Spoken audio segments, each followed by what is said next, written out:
Welcome to my YouTube channel. So we are doing oxygenation needs and we have completed half of the portion. Now we are इससे पहले वाली videos में part 1, part 2, part 3 uploaded है and part 4 उसमें हम लोग यहाँ तक कवर कर चुके हैं अल्टरनेशन इन ऑक्सीजनेशन में. Then do visit that parts also for better understanding. Now we will be starting from nursing interventions to promote oxygenation. So yeah, we are having in this assessment, types, equipment used and procedure. So let's start with these topics. Assessment of oxygenation. How we will assess that there is a need for oxygenation to the patient. मतलब हमें patient को oxygenation oxygen provide करना है नहीं. How we will know? So this is assessment of oxygenation.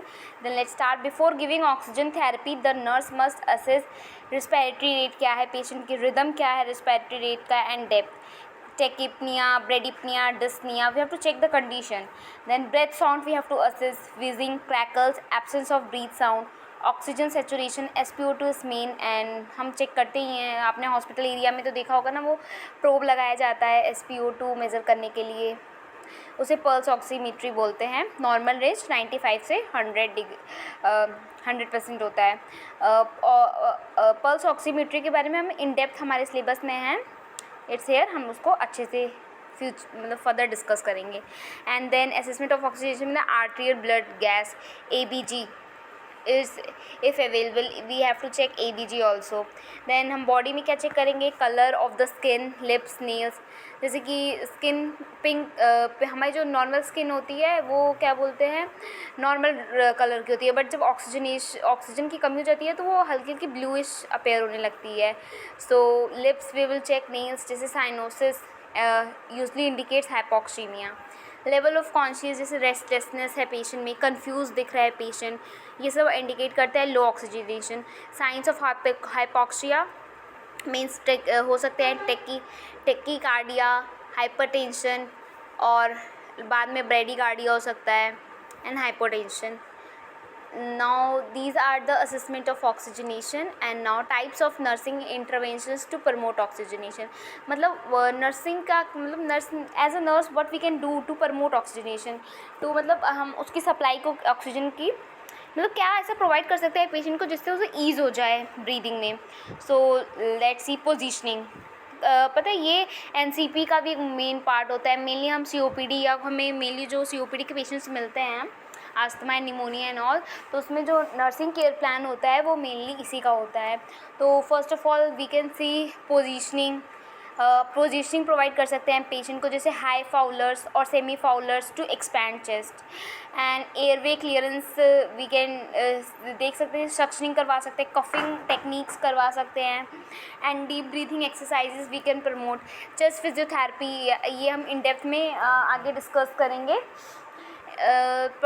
जिसमें chest physiotherapy एक method होता है जिससे हम सेक्रीशंस को वो करते हैं, क्लियर आउट करते हैं. जैसे अगर हमारे एयरवे पैसेज में सेक्रीशन हो जाते हैं तो उसको हम क्लियर करते हैं बाय चेस्ट फिजियोथेरेपी, जो मेनली परकशन, वाइब्रेशन और पोस्टरल ड्रेनेज इंक्लूड करता है. सो दिस ये भी हमारे सिलेबस का एक पार्ट है और ये पूछा जाता है, तो हम लोग इसे बहुत अच्छे से बस आगे डिस्कस करने वाले हैं. सो ये कर सकते हैं हम लोग नर्सिंग इंटरवेंशंस में. And positioning, airway clearance, chest physiotherapy. ना encourage hydration to thin secretion. We know अगर फ्लूइड प्रोवाइड करते हैं पेशेंट को तो उसका जो सिक्रीशन, जो कफ स्प्यूटम होता है वो थिन हो जाता है, तो उसे एक्सक्रीट आउट करने में ईजी होता है. ऑक्सीजन थेरेपी कर सकते हैं. Administration by different devices. जो ऑक्सीजन थेरेपी है अलग अलग डिवाइसेस ऑक्सीजनेशन के ईजिली एडमिनिस्ट्रेट करता है ऑक्सीजन. अभी हम लोग आगे भी पढ़ेंगे कि ऑक्सीजन डिवाइसेस कितने टाइप्स के होते हैं और सबके flow rate, high flow rate oxygen delivering system होता है और लो ऑक्सीजन डिलीवरिंग सिस्टम होता है. That's oxygen therapy. Now breathing techniques. Breathing technique भी हमारे सिलेबस में है इन डेप्थ में. पर्स लिप ब्रीथिंग, डायफ्राग्मेटिक ब्रीथिंग, तो हम लोग ये भी कर सकते हैं, ये भी हमारे चैप्टर में इन डेप्थ में है. तो we will be discussing this also. Reducing activity intolerance, provide respite means we will tell the patient to lessen their activity ताकि हम उनके रेस्पिरेट को प्रोवाइड कर सके और वो उसके हेल्प करेगा. तो टाइप्स ऑफ, अगर क्वेश्चन पूछा जाए types of nursing intervention to promote oxygenation, then you can providing positioning, airway clearance, chest physiotherapy, encourage करेंगे hydration, oxygen therapy, breathing techniques and reducing activity tolerance. And monitoring and teaching, educate patient on safe oxygen use. Means बताएंगे कि मतलब oxygen use करते कैसे हैं, मतलब वही है कि मतलब फायर हैज़ार्ड्स से रिलेटेड एंड ऑल, की no smoking area and all, क्योंकि ऑक्सीजन बहुत अच्छा कंडक्टर है फायर का. Now we will sing our third syllabus का हमारा थर्ड पार्ट क्या है, assessment we have done, types we will be seeing, equipment use and procedure. So let's see equipment use in oxygen therapy. Oxygen sources जैसे central supply हो गया या oxygen cylinder हो गया. डिलीवरिंग डिवाइस मतलब oxygen को किससे हमें पेशेंट को प्रोवाइड करना है. डिवाइस सिंपल फेस मास्क हो गया, वेंचुरी मास्क हो गया, नॉन ब्रीदेबल मास्क हो गया, तो high flow nasal cannula, mechanical ventilation. Let me show. पता है इसकी जो अगर एग्ज़ाम में आता है, इनके अगर फिगर के साथ हम बनाते हैं तो हमें मार्क्स गेन करने के चांसेस ज़्यादा रहेंगे. और मेनली ये कुछ कुछ सेम दिखते हैं पर इनमें माइनर डिफरेंस होता है. जैसे सिंपल फेस मास्क है, वेंचुरी मास्क है, यू कैन सी इधर बहुत सेम है बट इनमें डिफरेंस होता है. तो अभी ऑक्सीजन एडमिनिस्ट्रेशन आएगा हमारा टॉपिक, उसमें हम इनके डिफरेंस और इन डेप्थ में इनके बारे में देखेंगे. तो अभी हम देखते हैं इक्विपमेंट यूज में सिंपल देते हैं nasal cannula, simple face mask, venturi mask, non breathable. ये इक्विपमेंट्स होते हैं जो कि हम ऑक्सीजन इनसे देते हैं. नेजल कैनुला अभी इसके इन सब के बारे में हम डेप्थ में पढ़ेंगे ऑक्सीजन थेरेपी में. अभी मैं इनका मेन वो बस नाम अभी आपको जानना ज़रूरी है. जैसे नेजल कैनुला जो हो गया उसका लो फ्लो रेट होता है, 1 से 6 लीटर पर मिनट इसका ऑक्सीजन डिलीवरी का वो होता है. और इसका FiO2 होता है 24 से 45%. FiO2 होता है पार्शियल प्रेशर ऑफ, मतलब जो ऑक्सीजन दे रहे हैं उसका partial fraction. Simple face mask हो गया उसका 5 से 10 लीटर फ्लो रेट होता है और FiO2 उसका 40 to 60% होता है. वेंचुरी मास्क ये प्रिसाइज ऑक्सीजन देता है, मतलब जितनी ऑक्सीजन नीड होती है उतनी ही ऑक्सीजन देता है. ये ऑक्सीजन के टॉक्सिसिटी को प्रिवेंट करता है. नॉन रीब्रीदेबल मास्क हो गया. So we will be discussing this in depth. So this is equipment में ये सब आ गए. ह्यूमिडिफायर हो गया, prevent dryness of mucus when oxygen flow rate is 4 litre से. Pulse oximetry for monitoring oxygen saturation. So oxygen therapy, this will be discussing. Procedure of oxygen administration, general steps क्या होते हैं ऑक्सीजन एडमिनिस्ट्रेशन को. So first of all is to check doctor's order for oxygen therapy. मतलब हमें doctor का वो देखना है जो उसने दिया है, ऑर्डर दिया है कि मतलब क्या फ्लो रेट से देना है और कौन सी डिवाइस से देना है. बिकॉज अलग अलग डिवाइसेस जो होते हैं उनका अलग अलग फ्लो रेट होता है. तो वो लोग खुद प्रिसाइड करते हैं कि इन्हें नेजल कैनुला लगेगा, नेजल प्रॉन्ग लगेगा या सिंपल ऑक्सीजन मास्क लगेगा. फिर गैदर इक्विपमेंट में क्या आता है, oxygen sources, tubings, mask, cannula, humidifier if needed. ये सब equipments we will be gathering. Then explain the procedure to the patient, wash hands and maintain asepsis, check patient identity and baseline SpO2. Patient identity check करना बहुत important होता है. Mainly हम किसी और patient को अगर उसका नॉर्मल चल रहा है उसे दे देंगे तो उसको टॉक्सिसिटी हो जाएगी. तो पेशेंट का आइडेंटिटी चेक करना इज़ वेरी इंपॉर्टेंट और उसका बेसलाइन SpO2 चेक करना is also important. Connect humidifier to the oxygen flow meter if required. Humidifier अगर कनेक्ट करने की जरूरत पड़ती है तो हम कनेक्ट कर देते हैं. Attach tubing and adjust flow rate as prescribe. Tubings को उस डिवाइस से अटैच कर दो एंड फ्लो रेट को चेक कर लो कि जितना दिया गया है उतने से ही फ्लो रेट जा रहा है पेशेंट के अंदर. Apply the device, nasal cannula हो गया, मास्क हो गया, जो भी है comfortably. Ensure tubing is not cling and device fits well. मतलब इंश्योर ट्यूबिंग इज़ क्लिंग मतलब मुड़ी तो नहीं है पाइप, कहीं गांठ तो नहीं बनी है पाइप में, मतलब कोई मतलब ऐसे तो नहीं मतलब स्ट्रेट जा रही है ना पाइप. तो इंश्योर ट्यूबिंग इज़ नॉट क्लिंग्ड है, इस लाइन का मतलब ये है. Ensure tubing is not cling and device fits well. Monitor patient SpO2 and respiratory rate and comfort. जब अप्लाई कर देंगे तो हमें ये तीनों चीज़ें चेक करना है, monitor patients SpO2, respiratory rate and comfort को. And provide oral care and skin care around nose ears to prevent irritation. And then we have to document the oxygen therapy in details like flow rate, device use, duration कितना हमने दिया है and patient response, patient का response क्या रहा है. Means अगर उसे डिप्लीशन था ऑक्सीजन का, now he will be showing improving condition. So या this was in short this was the summary. Nursing intervention to promote oxygen include assessment of respiratory function, providing oxygen therapy using appropriate equipment, ensuring airway clearance, positioning and monitoring response. तो this were the intervention, क्यों हम लोग देते हैं oxygen, क्यों देते हैं, respiratory function के लिए, प्रॉपर फंक्शनिंग के लिए, प्रोवाइडिंग ऑक्सीजन थेरेपीज़ के लिए, और इंश्योर करने के लिए जो एयरवे है वो क्लियर है। And this is that's all.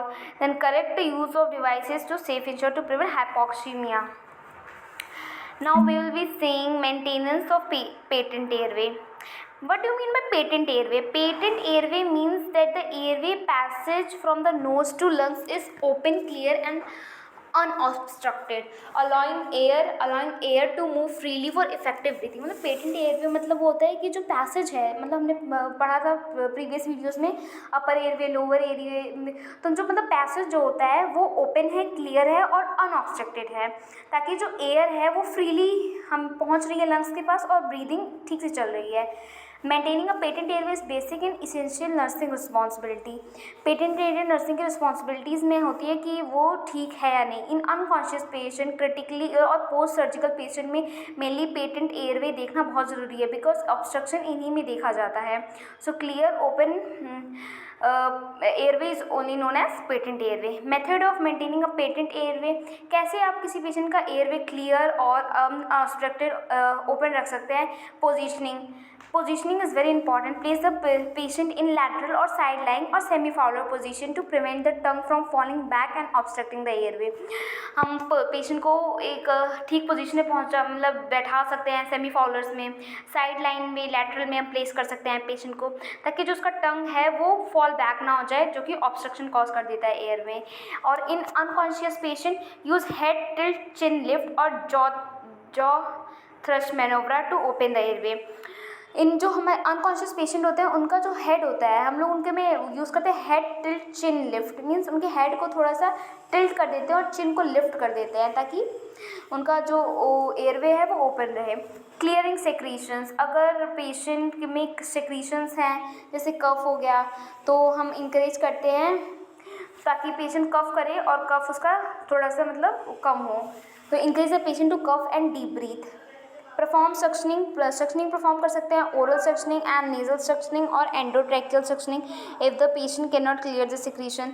हम सक्शनिंग अगर वो खुद नहीं कर पा रहा है तो हम लोग कर सकते हैं, मतलब वो अपना एयरवे नहीं क्लियर कर पा रहा है, अनकॉन्शियस है मे बी, तो कफ नहीं कर पा रहा है, ना डीप ब्रीदिंग कर पा रहा है, तो हम सक्शनिंग कर सकते हैं। ओरल सक्शनिंग होता है, नेजल सक्शनिंग या एंडोट्रैकियल सक्शनिंग होता है।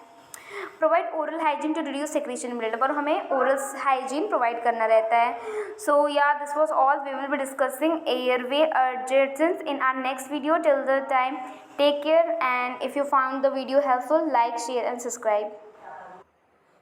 Okay, now let's discuss airway adjacents also, because this is a small topic and it's need to be completed here only, because in next video lengthy हो जाएगी। Oxygen administration also I will try to complete in this short only. तो let's see, तो we aware हो ना method of maintaining a patent airway, कैसे हम लोग airway को पेटेंट रख सकते हैं, मीन्स ओपन और क्लियर रख सकते हैं।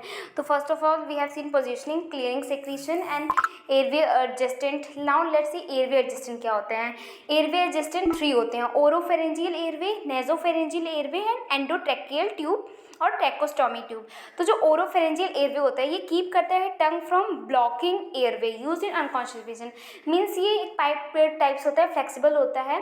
ये जो टंग होता है उसको ब्लॉक, मतलब टंग जब अनकॉन्शियस पेशेंट होता है तो मेनली उसकी टंग बैकवर्ड हो जाती है, तो ओरोफेरेंजियल एयरवे की हेल्प से हम टंग को पीछे मतलब फॉल होने से बचाते हैं। Let me show you the figure, you will understand better. So see this is the oropharyngeal airway. ये देखिए, ये हम ऐसे माउथ से इंसर्ट करते हैं, तो जो हमारी टंग होती है ये फ्लिप बैक ना हो और मतलब पेटेंट रहे, मतलब एयरवे ओपन रहे, तो इसके लिए हम ये ऐसे डाल देते हैं। ये हमारा ओरोफेरेंजियल एयरवे है। ओके ऐसे हमारा नेजोफेरेंजियल एयरवे होता है, वो नोज से इंसर्ट होती है, वो अपर रेस्पिरेटरी ट्रैक को क्लियर रखता है। And then we are having our endotracheal tube और ईटीटी ट्यूब और tracheostomy tube for the patient required long term ventilation और एयरवे प्रोटेक्शन। सो ये भी यूज़ कर सकते हैं पेशेंट के उसको पेटेंट मेंटेन करने के लिए। Now we are seeing oxygen therapy दे सकते हैं, administration of oxygen through nasal cannula, face mask और मैकेनिकल वेंटिलेशन एज रिक्वायर्ड। हम लोग ऑक्सीजन एडमिनिस्ट्रेशन कर सकते हैं नेजल कैनुला से, फेस मास्क से, मॉनिटर कर सकते हैं oxygen saturation, SpO2, Regularly humidify inspired air to prevent drying and thickening of secretion or making them easier to clear. Monitor क्या सकते हैं, मॉनिटर के तो ऑब्जर्व कर सकते हैं एयर ऑब्स्ट्रक्शन को, noisy breathing we can see, use of accessory muscles means mainly जो muscles diaphragm and all use होती हैं तो उसे असेस कर सकते हैं कि कौन कौन से मसल्स यूज़ हो रही हैं. We can see cyanosis and restlessness, check for effective chest rise and respiratory rate. So this was all about maintaining a patent airway. And emergency measures में हम लोग कर सकते हैं Heimlich maneuver in case of foreign body obstruction. Means में कह रहा है कि अगर कोई पेशेंट फॉरेन बॉडी को इनगल्फ कर लेता है, मतलब कोई पार्टिकल खा लेता है या जो फॉरेन पार्टिकल जैसे कोई कॉइन वो कर लिया या कोई चीज़ आ गई उसके बॉडी में जिसकी वजह से ऑब्स्ट्रक्शन हो रहा है, तो हम ये हेमिलिंच मैन्योवर प्रोसीजर होता है जो परफॉर्म करते हैं. इसमें मेनली हम लोग पुश बैक करते हैं स्टमक को ताकि जो पार्टिकल है वो मतलब एक्सक्रीट आउट हो जाए. CPR is the patient not breathing and has no pulse. So this is emergency measure. Everyone know that CPR is given to the patient who is not breathing. So this was all about maintaining a patent airway. Now what will be the nursing responsibilities? Assess airway patency frequently. We have to assess that the airway is clear and all. Educate the patient about coughing and deep breathing exercise. अगर patient conscious है तो we can educate him about coughing and deep breathing exercising. Provide suctioning when necessary. अगर उसका secretion ज़्यादा है तो we can provide suctioning to the patient. Maintain equipment, suction apparatus, oxygen supply, airway adjacent ready at the bed side. मतलब हमें सारे equipments जो हैं वो बेड साइड पे रखने रहते हैं अगर हमें रहता है कि patient is having some problem in his airway. So this was document and interpret the patient response. So maintaining summary में I would like to say that maintaining a patent airway is the first priority in the patient care. ABC airway breathing and circulation. We have to see nurse achieve this by proper positioning as we sing Fowler's और semi Fowler's या side line position is being provided. Suctioning is being done. Use of airway devices. I have told you nasal cannula, nasal prong and venturi mask. Oxygen therapies we can give and continuous monitoring. Now oxygen administration. ये बहुत ही इस topic का important वो है और ये 10 marks के question में यूनिवर्सिटीज़ में पूछा जाता है. तो oxygen administration is very vital component of this chapter. तो नाउ लेट्स सी क्या है ये. तो oxygen administration is a process of giving supplemental oxygen to the patient who have difficulty in breathing और who are unable to maintain adequate oxygen level in their blood. Means oxygen वो process होता है जिसमें हम supplement oxygen देते हैं patient को, मतलब बाहर से ऑक्सीजन देते हैं पेशेंट को जिसको प्रॉब्लम हो रही है ब्रीथिंग में और जो अनेबल हो रहा है एडुकेट ऑक्सीजन लेवल को मेंटेन करने में. पर्पस क्या होता है ऑक्सीजन उसका एडमिनिस्ट्रेशन का? To maintain adequate oxygen level in the blood.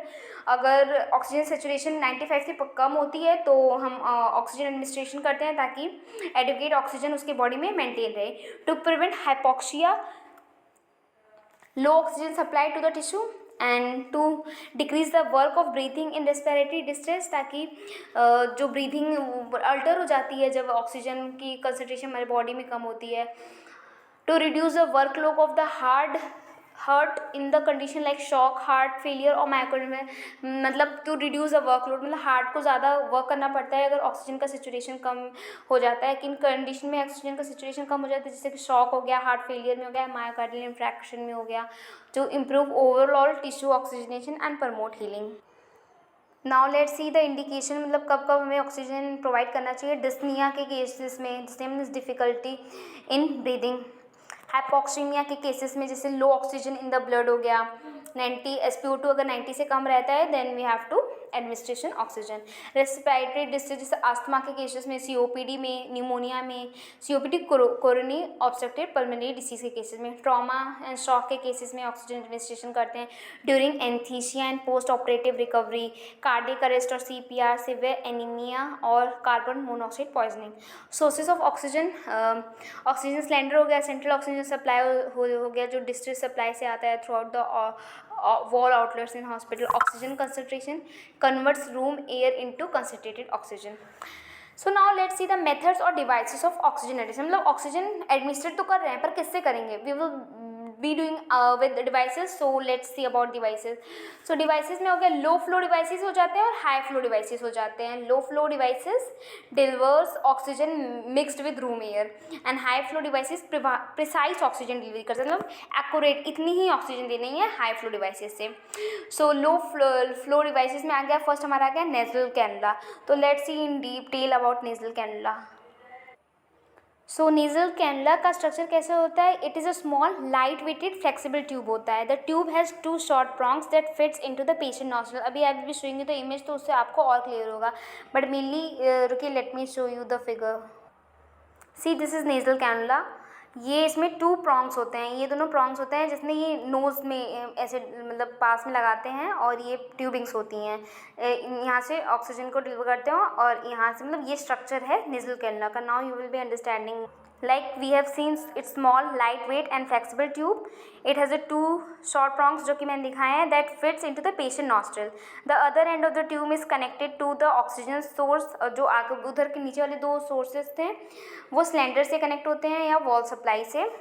So this is mainly the structure of the nasal cannula. Now let's see the flow rate and oxygen delivery. तो usually जो इसका flow rate होता है वो 1 से 6 litre per minute होता है and oxygen concentration ये डिलीवर करता है 24% से 44% से. Varies with the flow and the patient breathing pattern. ये वेरी भी कर सकता है, मेनली ये 24 से मतलब वेरी कर सकता है 24, मतलब इसी रेंज में 24 से 44 के बीच में पेशेंट के कंडीशन के अकॉर्डिंग वेरी कर सकता है. And its advantages are comfortable and easy to use. ये कंफर्टेबल हो सकता है और पेशेंट इसके साथ मतलब बातें भी कर सकता है, खा पी सकता है.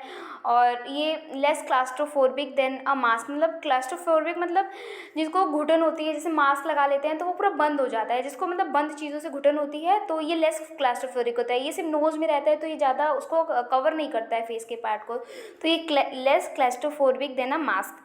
Suitable for long term oxygen therapy. अगर हमें पेशेंट को कॉन्टिन्यूसली लॉन्ग टर्म के लिए ऑक्सीजन डिलीवर करना है तो ये लॉन्ग टर्म के लिए यूज़ होते हैं. ये इसके एडवांटेजेस हो गए. एंड इसके डिसएडवांटेजेस क्या हैं? Limit to low oxygen concentration. ये लिमिट होता है, इसे मतलब ये लो ऑक्सीजन कंसनट्रेशन ही दे सकता है बस.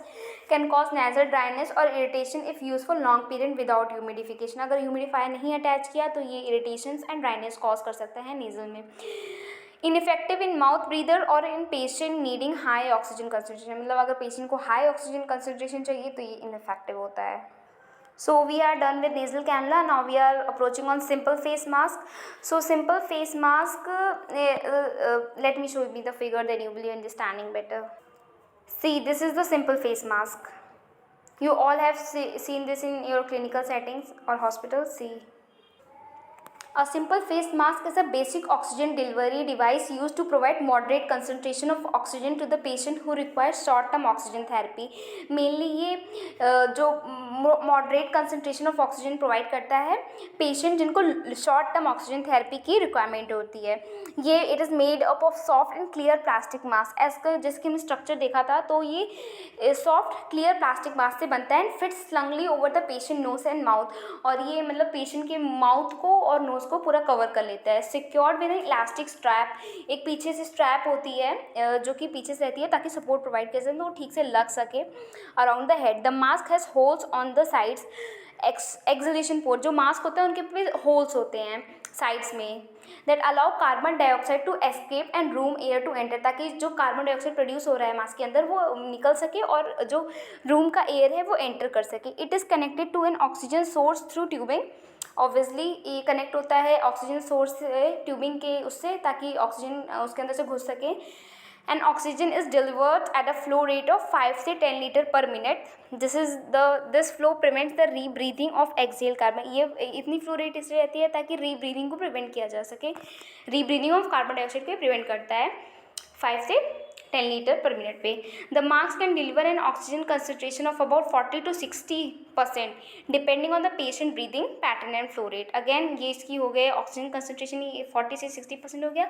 The simple face mask is easy to apply and useful when higher oxygen concentration is needed than what the nasal cannula can provide. However it is less comfortable with the patient because it covers both nose and mouth. तो इसका यही disadvantage है कि ये दोनों cover कर लेता है नोज एंड माउथ को, तो पेशेंट इसमें अनकंफर्टेबल फील करता है. और ये मेनली मतलब नीडेड देन वाटर नेजल कैनला, मतलब नेजल कैनला और इसमें यही अंतर होता है कि तो पूरा फेस कवर कर लेता है. So we are done with simple face mask. Now our third is partial rebreathing mask. Now let's see. So take a quick glance at the structure पे इसके देख लीजिए, देन वी विल थ्योरीज की discuss करेंगे, then we will coming and discussing. तो ये है हमारा पार्शियल रीब्रीदल मास्क. तो let's then partial rebreathing mask is मतलब oxygen device, delivering device use the patient who need moderate to high concentration of oxygen. जिसे moderate से high concentration of oxygen चाहिए होता है तो हम पार्शियल रीब्रीदिंग मास्क यूज़ करते हैं. ये लुक और सिंपल फेस मास्क की तरह होता है, बट इसमें डिफरेंस क्या है, इसके पास एक रिजर्वॉयर बैग होता है जो कि नीचे से एक पॉलिथीन टाइप हमने देखी थी फिगर में, that was the reservoir bag attach. The bag collect the first part of the patient exhaled air. मतलब वो जो बैग होता है वो जो पेशेंट इनहेल कर रहा है तो फिर वो एक्सहेल कर रहा है, तो जो थोड़ा सा वो एक्सहेल कर रहा है वो उस बैग में स्टोर हो जाता है, और फिर एक पोर्ट होता है जिससे थोड़ा सा एक्सहेल हो जाता है.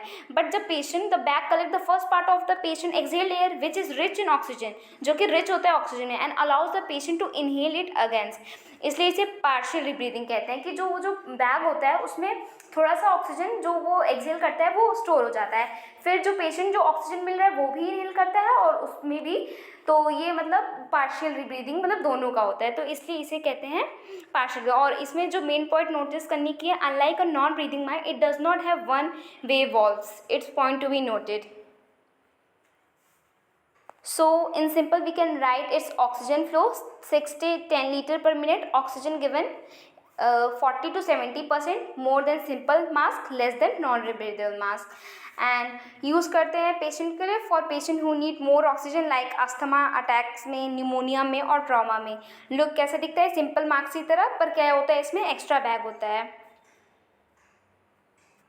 सो अब फिर से आप डायग्राम को देखिए तो आपको बेटर समझ में आएगा. ये simple mask and then partial, मतलब इससे ये पॉलीथीन टाइप्स आप देख रहे हैं, एक्स्ट्रा बैग अटैच होता है. तो डायग्राम अगर आप पेपर में ड्रॉ करते हैं तो आपको मतलब बेटर गेनिंग ऑफ मार्क्स रहता है. जैसे एक्सपायर्ड गैस यहाँ से निकल जाएगी, यहाँ से निकल जाएगी, mix inspired and expired gas जो पेशेंट ले रहा है वो थोड़ी चीज़ में स्टोर हो जाएगी. ओके, सो या this was all about partial rebreathing mask. Now we are on non-rebreathing mask. So let's see. So non rebreathing mask, a mask use to deliver very high concentration of oxygen. ये very high concentration of oxygen provide करता है to the patient in emergency situations में. इसके parts में होता है face mask, reservoir bag होता है, वन वे वॉल्व होता है जो कि अलाउ करता है oxygen to flow from back to the patient but prevent exhaled air from going back. यही डिफरेंस होता है ब्रीदिंग पार्शियल रीब्रीदल मास्क और नॉन रीब्रीदल मास्क में. सिर्फ ये डिफरेंस है वन वे वॉल्व का. वन वे वॉल्व उसमें नहीं था, इसमें है. ये अलाउ करते हैं oxygen to flow from back to patient but prevent exhale air from going back. ये एक्सहेल एयर वापस पेशेंट ना इनहेल कर ले, इसे प्रिवेंट करता है. और इसमें एक्सहेलेशन पोर्ट होता है जो कि अलाउ करता है exhale held carbon dioxide to leave the mask. इसमें एक्सहेलेशन पोर्ट भी होता है. तो लेट्स सी द डायग्राम.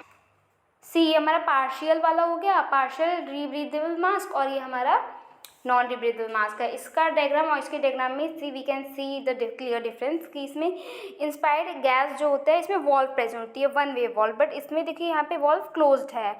यहाँ पे mixed inspired and expired gas दोनों रहती है, बट इसमें जो वो रहता है यहाँ पे एक्सपायर्ड गैस निकलने के लिए इसमें वो होती है ताकि पेशेंट फिर से इसे ना ब्रीथ करे. इसे हाई कंसनट्रेशन ऑफ ऑक्सीजन क्योंकि डिलीवर करना रहता है, 100% ऑक्सीजन का कंसनट्रेशन ताकि मेंटेन कर सके. तो yeah this is our non rebreathable mask topic, जिसका 10 से 15 litre per minute flow rate होता है एंड FiO2 95 से 100% होता है. ये सबसे ज़्यादा कंसनट्रेशन ऑफ ऑक्सीजन डिलीवर करता है पेशेंट को. तो we have discuss low flow devices that deliver oxygen and high flow devices में हमारा आता है venturi mask, face tent and mechanical ventilation. So we will be discussing this in our next video in details. So इसे अभी हम दूसरे में in detail में देखते हैं. तब हम nursing responsibility till the time we are seeing.